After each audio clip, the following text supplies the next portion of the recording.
আজি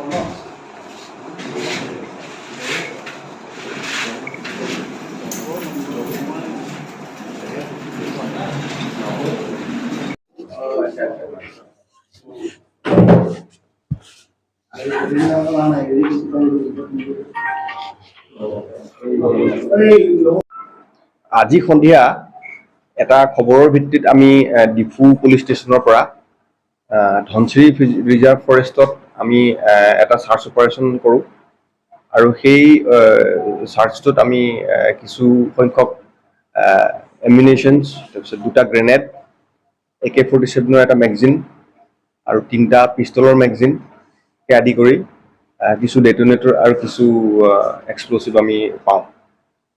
আৰু আমি গম পোৱা তথ্য অনুসৰি এই গোটেই সামগ্ৰীখিনি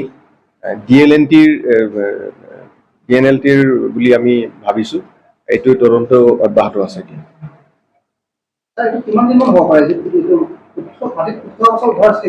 মাটিত পুতি থোৱা অৱস্থা হৈছে।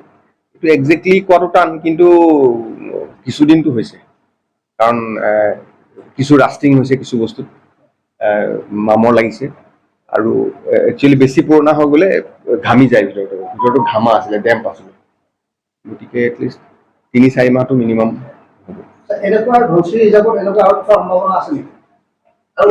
এতিয়াতো এই তথ্যটো এনেকুৱাকে এতিয়া ক'ব পৰা নাযায়।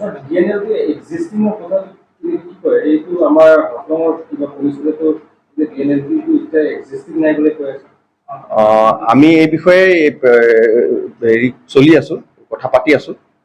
বাকী তদন্তৰ কালতে পিছত গম পোৱা যাব। Thank U.